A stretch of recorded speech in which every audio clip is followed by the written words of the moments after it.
I'm debating on if I should have the glasses on my head or not at all. What do you guys think? Comment down below. Hi guys, and welcome to or back to my channel. So in today's video, as you can probably read by the title, we're going to be talking about school test preparation, because as you probably already know, it takes some time if you want to prepare for a test and to actually memorize the things that you learn in class. So in today's video, I am going to be giving you guys some tips on how I do it and how you, my friend, can do it too. If you like it, make sure to give it a huge thumbs up, subscribe down below, and click the bell so you never miss whenever I post. Follow me on all my social medias, which will probably here on the screen. And without further ado, let's just get right on to it. The first, most obvious and important tip that I have to give for you guys is to pay attention in class. Because if you don't pay attention in class, honestly, when you get back home with your books, nothing is gonna stick up here, okay? It's gonna go in here and out the other way. When you're in class, don't just be having eye contact with the teacher, okay? Have mind contact too. That means listen and try to understand what the teacher is saying. So don't just sit there and be like looking at the teacher like this, and then like the teacher is there obviously thinking that, oh, this person is understanding. Meanwhile, you're there thinking about what you're gonna eat. Girl, don't be having your mind somewhere else. Your mind should be on the teacher and on the whiteboard and in your books. The second thing that I'm going to be talking about is that you should find the best way that you have of memorizing things. Some people learn through hearing things multiple times. Some people learn through like seeing a video. Some people learn through just like talking about it like in different situations, and there's more of that. So if you yourself can think of a time where you've had like a test or something, what helped you to remember a specific detail. So once you found the way that actually works for you, it will make the whole process much easier, because then you actually know what helps you. I go in 9th grade, and that means that I, as a student, is expected by the teachers to take responsibility with taking home my books if I feel like I haven't understood something or I'm not in pace with the other students in class. So what I'm trying to say with that is that even if the teacher doesn't directly tell the whole class that, okay, everybody take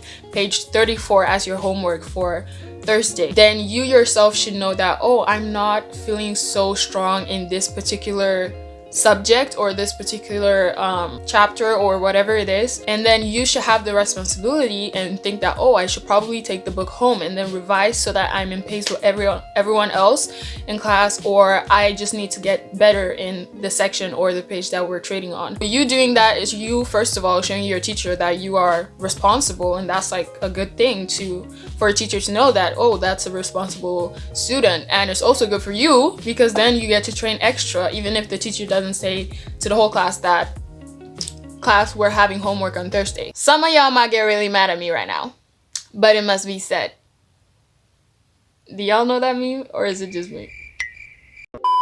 Ask the teacher when you don't understand something in class, because that makes your homework so much easier. I've said this like so many times. Under whichever circumstance it is in class that you feel like, oh my god, I don't understand this, and like I'm not going to pass this part of the test, just ask a question. It won't hurt anybody at the end of the day. It will just help you and benefit you. Okay, so the next thing that I have written down is that you should simplify your notes for a better understanding for yourself. I remember that when I was like in 4th to 5th to 6th grade, when I was in 7th to 8th grade and I was trying to train for my test, if we'd be like reading biology and it was like about the insides of your belly, and there would be like a very complicated answer on how our insides are, I'd write that down, and then later when I read it like at home, I would not understand anything. Like my brain would not be able to connect the dots. What I'm trying to say is that if you see that the text is very complicated in the answer that you're supposed to revise later,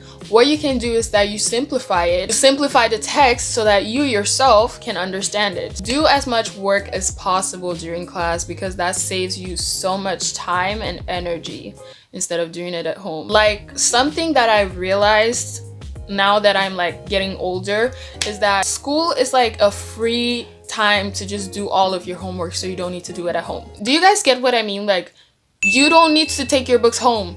if you've already done the thing that you're supposed to do in school. When you're in class, make sure to give yourself 100%. Like, even if you're tired and you're like, oh my god, I don't want to do this, just do it, because then you will not need to do it at home. It will save you so much time. Always make sure to have a goal when you're doing your homework. If you take home your biology book, for example, I'm talking a lot about biology because I'm actually studying biology right now and the brain and stuff, so like that's the only reference I can think of at the moment. If you have your biology book, as I was saying, and you guys have, let's say, 4 pages to read in school. You've read 2 pages in school and you're taking the book home, but you're so tired.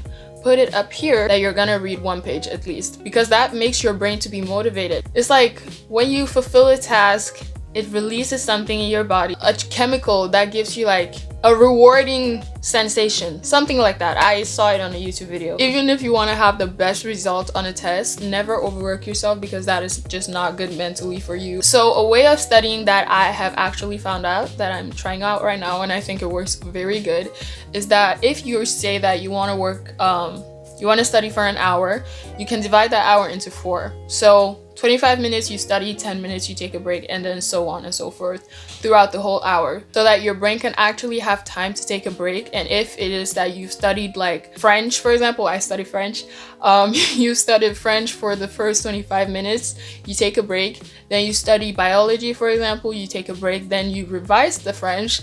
That will make your memories to be able to like have a break to focus on something else, and then really again try to pick up what you just left. Last tip that I've written down is that you should do your homework at least 3 times a week, up to 2 hours or more depending on your grade, because like if you're in 6th grade watching this, you really don't need like 2 hours to study. If you're in 9th to 10th to 11th and upwards, you probably need like 3 hours to study, and that's just the reality of it. Try to study at least 3 times so you can refresh your memory all the time. I really hope you guys enjoyed this video, because I actually enjoyed filming it. If you guys like this video, make sure to give it a huge thumbs up. I'd really appreciate it, and subscribe down below if you want to see more content. And comment down below if the tips helped you, and I'll see you, yes you, in my next video.